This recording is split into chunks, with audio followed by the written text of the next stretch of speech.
찬양드립니다. 찬송가 569장 선한 목자 되신 우리 주 찬양드리겠습니다. 찬송가 569장 선한 목자 되신 우리 주 찬양드립니다. 선한 목자 되신 우리 주 항상 인도하시고 푸른 풀밭 좋은 곳에서 우리 먹여주소서. 선한 목자 구세주여 항상 인도하소서. 선한 목자 구세주여 항상 인도하소서.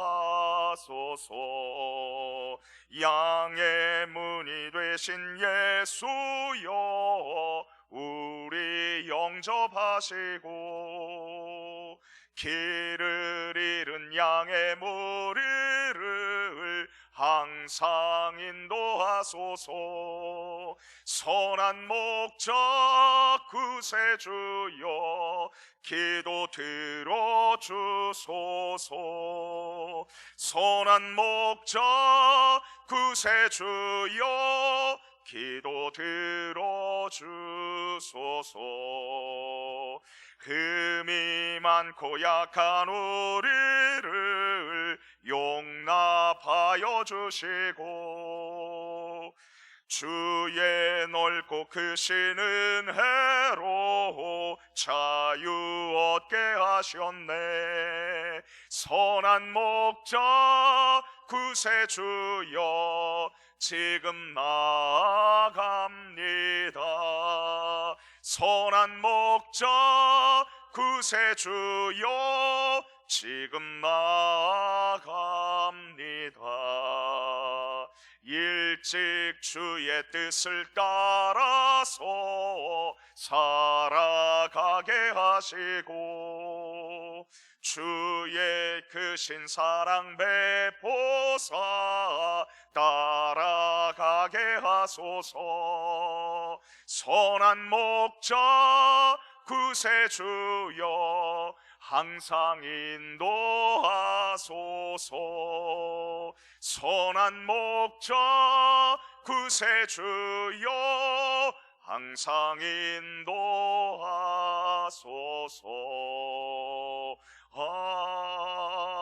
아멘. 사도신경으로 우리의 신앙을 하나님께 고백드립니다. 전능하사 천지를 만드신 하나님 아버지를 내가 믿사오며 그 외아들 우리 주 예수 그리스도를 믿사오니 이는 성령으로 잉태하사 동정녀 마리아에게 나시고 본디오 빌라도에게 고난을 받으사 십자가에 못 박혀 죽으시고 장사한 지 사흘 만에 죽은 자 가운데서 다시 살아나시며 하늘에 오르사 전능하신 하나님 우편에 앉아 계시다가 저리로서 산자와 죽은 자를 심판하러 오시리라. 성령을 믿사오며 거룩한 공회와 성도가 서로 교통하는 것과 죄를 사하여 주시는 것과 몸이 다시 사는 것과 영원히 사는 것을 믿사옵나이다. 아멘. 아버지 하나님께서 오늘 이 새벽에 우리에게 주시는 말씀은 구약성경 예레미야 44장 11절에서 19절까지의 말씀입니다. 예레미야 44장 11절에서 19절까지 우리 한 절씩 교독하도록 하겠습니다. 그러므로 만군의 여호와 이스라엘의 하나님께서 이와 같이 말씀하시니라. 보라, 내가 얼굴을 너희에게로 향하여 환난을 내리고 온 유다를 끊어버릴 것이며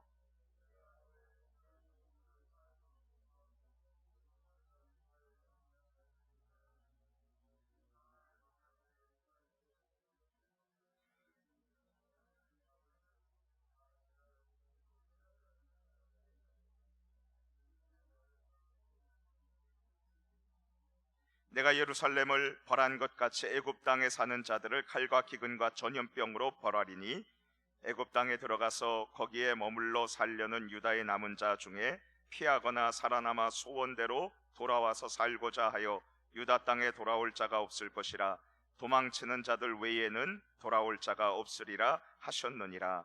그리하여 자기 아내들이 다른 신들에게 분향하는 줄을 아는 모든 남자와 곁에 섰던 모든 여인 곧 애굽 땅 바드로스에 사는 모든 백성의 큰 무리가 예레미야에게 대답하여 이르되 내가 여호와의 이름으로 우리에게 하는 말을 우리가 듣지 아니하고 우리 입에서 낸 모든 말을 반드시 실행하여 우리가 본래 하던 것 곧 우리와 우리 선조와 우리 왕들과 우리 고관들이 유다 성읍들과 예루살렘 거리에서 하던 대로 하늘의 여왕에게 분향하고 그 앞에 전제를 드리리라. 그때에는 우리가 먹을 것이 풍부하며 복을 받고 재난을 당하지 아니하였더니 우리가 하늘의 여왕에게 분향하고 그 앞에 전제 드리던 것을 패한 후부터는 모든 것이 궁핍하고 칼과 기근의 멸망을 당하였느니라 하며, 같이 읽겠습니다. 여인들은 이르되 우리가 하늘의 여왕에게 분향하고 그 앞에 전제를 드릴 때에 어찌 우리 남편의 허락이 없이 그의 형상과 같은 과자를 만들어 놓고 전제를 드렸느냐 하는지라. 아멘. 제가 이스라엘에 방문했었을 때 홀로코스트 2차 세계대전에 대학살을 당했었던 이스라엘 백성들이 기념했었던 기념관을 간 적이 있었습니다. 여러 가지 참 많은 유대인들이 고난을 당하고 핍박을 당하고 그리고 죽임을 당하는 모습이 사진과 여러 가지 모습으로 놓인 것을 보았습니다. 인상 깊게 보고 이제 나가는데 퇴장을 하려는데 거기에서 맨 마지막에 있는 물건이 있었습니다. 그것은 바로 하나님의 말씀, 그들의 히브리어 성경책이었습니다. 이스라엘 백성들은 이 대학살 홀로코스트가 있었던 것, 그리고 그 고난에서 그들이 이겨낼 수 있었던 것은 바로 하나님의 말씀이고, 다시는 이런 고난이 오지 않기를 바라는 마음에서 성경을 두었을 것이고, 그리고 어떠한 고난에서도 우리가 이 말씀을 붙들고 이 말씀을 듣고 그리고 순종하면, 그러면 하나님께서 살 길을 주실 것이라는 그런 믿음으로 저는 그렇게 생각을 했습니다. 홀로코스트를 나오면서, 기념관을 나오면서 그 하나님의 말씀을 붙들면서 저는 이런 생각을 해보았습니다. 우리가 어떠한 어려운 가운데에서 처해 있든지 간에 하나님께서 그 고난을 이길 수 있는 마스터키, 만능 열쇠를 우리에게 주셨는데 그것은 바로 하나님의 말씀이구나. 우리가 끝까지 하나님의 말씀을 붙잡고 듣고 순종할 때에 하나님께서 우리에게 살 길을 주시고 어떤 고난도 이기게 해주시는구나, 이런 생각을 해보았습니다. 오늘 우리 함께 본문 말씀을 같이 살펴보도록 하겠습니다. 이스라엘 역사상 가장 암울한 시기에 심각한 문제점이 등장하는 것을 볼 수 있습니다. 그것은 하나님께서 아주 단도직입적으로 내가 유다를 끊어버릴 것이다 라는 심판의 메시지를 내리고 있는 것입니다. 우리 본문 말씀 예레미야 44장 11절 말씀을 같이 읽겠습니다. 시작. 그러므로 만군의 여호와 이스라엘의 하나님께서 이와 같이 말씀하시니라. 보라, 내가 얼굴을 너희에게로 향하여 환난을 내리고 온 유다를 끊어버릴 것이며, 하나님께서 얼굴을 드시는 것은, 그리고 얼굴을 가까이 하시는 것은 복을 주시기 위함이며 동시에 또한 하나님을 거부하는 자들에게 심판을 내리시기 위함입니다. 하나님께서는 지금 얼굴을 드시고 얼굴을 이스라엘 백성들에게 향하여 드시는데 왜 그러냐 하면 온 유다를 끊어버릴 것이기 때문입니다. 지금 온 유다라 함은 이스라엘 백성들이 지금 가나안 땅에서 범죄하고서는요, 하나님의 경고에, 무수한 경고에도 불구하고 그들이 불순종했기 때문에 하나님의 심판대로 바벨론에 의해서 패망했습니다. 그리고 나서 여러 유용한 사람들, 기능공들과 그리고 또 학식이 있는 사람들은 바벨론에 끌려가고, 빈민들, 천민들, 아주 보잘것없는 사람들만 그곳에 남아 있었죠. 그리고 그곳에서 큰 자라는 이름을 뜻인 그달랴라는 지도자가 바벨론 느부갓네살 왕의 이 위임을 받아서 하나님의 뜻을 펼치면서 그 이스라엘 땅에 남아있는 사람들과 더불어서 같이 함께 생활을 했는데 하나님의 말씀에 순종하니까 복을 주셨습니다. 심히 많은 열매를 주셨음에도 불구하고 내부의 혼란과 그리고 시기심으로 인해서 왕족의 한 명이었었던 사람이 반역을 일으키고 죽이고 이제 이스라엘 백성들을 데리고 이집트로 떠난 것입니다. 하나님께서는 애굽으로 가지 말라고 계속 거듭거듭 명령을 했는데 이들은 결국은 이집트로 갔습니다. 예레미야는 원해서 간 것이 아니라 가지 말라고 경고하면서도 이스라엘 백성들에게 마지막까지 하나님의 말씀을 전해주기 위해서 같이 이집트로 떠났습니다. 거기 이집트에서도 범죄하고 그리고 우상을 숭배하는 온 유다 백성들을 하나님께서는 끊어버리실 것이다 라고 그렇게 이야기를 하고 있습니다. 그렇다면 끊어버린다는 것이 어떠한 구체적인 뜻을 가지고 있을까요? 12절 말씀을 우리 같이 읽겠습니다. 12절입니다. 시작.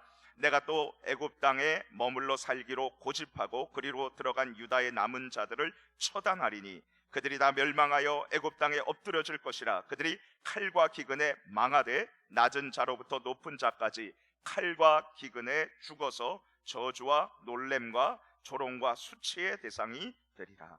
하나님께서 이 이집트에 있는 모든 유다 백성들, 이집트에서 하나님의 말씀을 듣지 않고 우상을 숭배하는 모든 유다 사람들을 끊는다는 것은 결국 다 멸망시키고 하나님께서 처단하고 그리고 그 땅에서 엎드러질 것이다. 그리고 낮은 자로부터 높은 자까지 칼과 기근에 결국은 다 망할 것이다 라고 이야기하면서 그곳에 간 사람들은 저주와 수치와 조롱거리로 전락할 것이라고 말씀하고 있습니다. 여러분, 그렇다면 왜 이렇게 심판의 메시지를 받아야 했을까요? 하나님께서는 왜 이렇게 참혹한 심판을 선언해야 했을까요? 그들은 고집을 부렸습니다. 어떤 고집을 부렸을까요? 우리 16절 말씀 같이 함께 읽겠습니다. 시작. 내가 여호와의 이름으로 우리에게 하는 말을 우리가 듣지 아니하고, 이제는 대놓고 말합니다. 네가 하는 하나님의 말 우리 안 듣겠다고 여러분 대놓고 말해요. 바로 우리 전에는 이집트 땅으로 가는데 여러분 정말 웃긴 거죠. 이스라엘 이 유다 사람들이 하나님의 말씀을 듣겠습니다 하고 예레미야에게 가서 기도해 달라고 그랬을 때 다시 그들이 다 정해놓고 어떻게 했습니까? 이집트로 가는 길목에서 가가지고서는 기도해 달라는 거예요. 그러니까 예를 들어서 하나님께서 우리 사람들에게 중국에 가지 말라 그랬는데 백두산까지 가가지고 거기에서 기도해 달라는 거예요. 우리가 하나님 말씀을 순종해야겠다. 그래서 하나님께서 가지 말라고 그랬었더니 아니다 그리고 갔잖아요. 근데 지금은 어떻게 해요?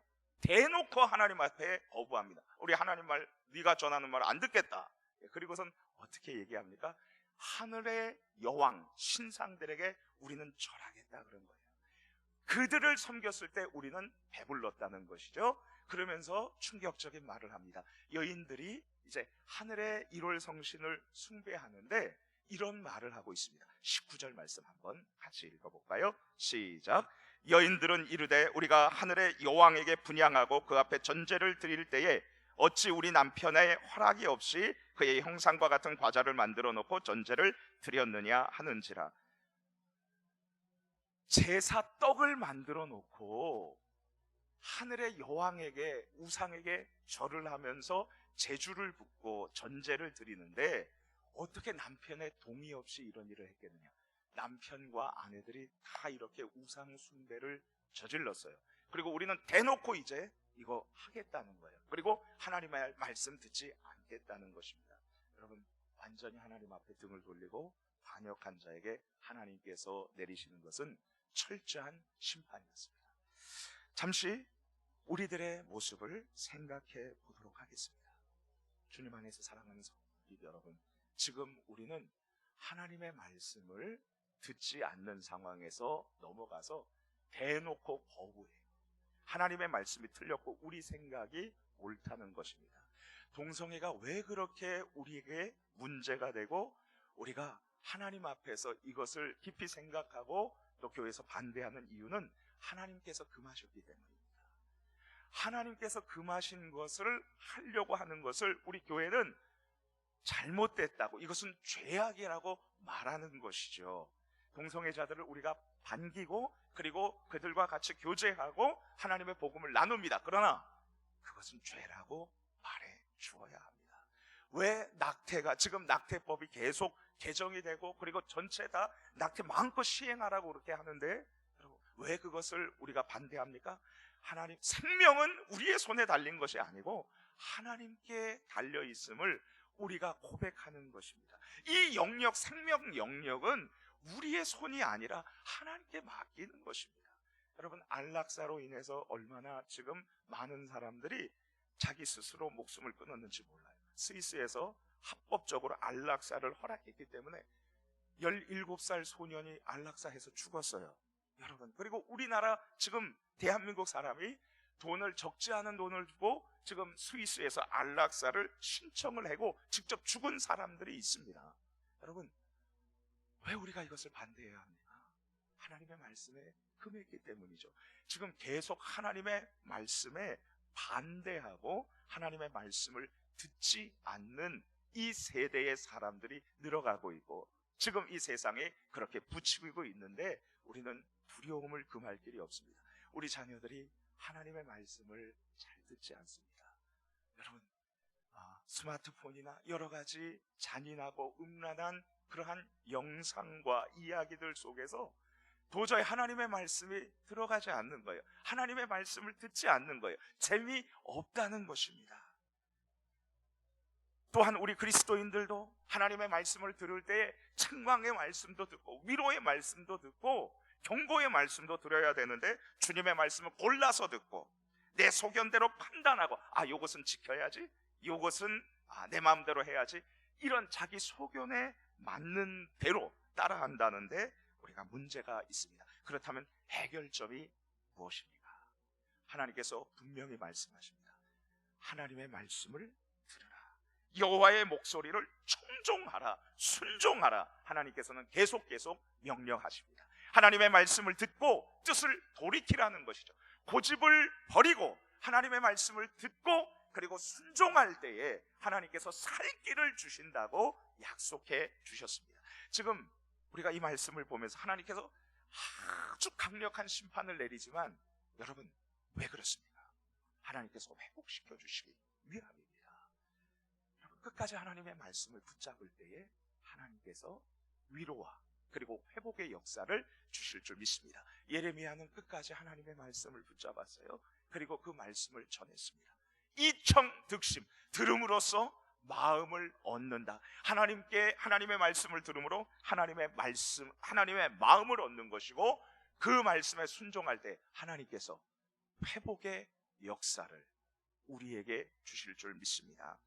소설가 김훈씨가 이순신 장군에 대해서 쓴 칼의 노래라는 소설이 있습니다. 그런데 이 이순신 장군은 왜구의 칼에 죽은 자기의 아들 이면이라는 이 아들을 꿈속에서 만나게 되는데 아들과 대하는 인상 깊은 장면이 나옵니다. 제가 잊지 못하는 장면이라서 한번 좀 읽어드리는 것이 우리에게 유익할 것입니다. 그 아들이 꿈에 나타나서, 왜구의 칼에 죽은 아들이 꿈에 나타나서 아버지 이순신에게 이렇게 말합니다. 아버님, 저의 칼을 찾아주십시오. 이순신 장군이 꿈에서 아들에게 말합니다. 칼을 어찌했느냐? 칼을 놓쳤습니다. 눈이 멀어서 찾을 수가 없습니다. 아버지가 말합니다. 물러가라. 무인이 칼을 놓쳤으면 죽어 마땅하지 않겠느냐? 아들이 말합니다. 아버님, 죽을 때 무서웠습니다. 칼을 찾아주십시오. 이순신 장군이 단호하게 말합니다. 가거라. 죽었으면 가거라. 죽음은 물리지 못한다. 칼 또한 그러하다. 다시는 내 꿈에서 얼쩡거리지 말아라. 그렇습니다. 무인 장수가 전장에서 칼을 놓쳐버리면 죽어 마땅하듯이 우리 그리스도인들도 유혹과 재가 많은 이 삶의 전쟁터에서 하나님의 말씀의 검을 놓치면 죽어 마땅합니다. 하나님의 말씀을 붙들고 이 말씀을 생명을 걸고 듣고 순종하겠습니다. 여기에 우리의 회복과 우리의 소망이 있는 줄 믿습니다. 우리 주신 말씀 붙잡고 같이 기도하도록 하겠습니다. 하나님께서 세워주신 우리 이재철 원로 목사님에게 갑절의 영감과 7배 영역과 더불어서 하나님께서 기도하고 씨 뿌렸던 모든 것이 아름답게 우리 서산본향교회에 열매 맺게 하여 주시고 영육 간의 강건함을 주옵소서. 또 우리 공동의회를 통해서 우리의 손을 통해서 하나님께서 세우신 이성민 담임 목사님에게 하나님께서 체력과 영역을 주셔서 하나님의 말씀 선포와 그리고 신방 사역 위에 큰 은혜를 공급하여 주시옵소서. 그리고 이성민 담임 목사님을 통해서 우리 모든 성도들이 하나 되게 하시고 부흥의 역사를 다시 경험하게 하여 주옵소서. 우리 그리고 말씀을 붙잡고 기도하고 개인적인 기도 제목 놓고 기도하시다가 돌아가시면 되겠습니다. 주여 한번 부르짖고 기도합니다. 주여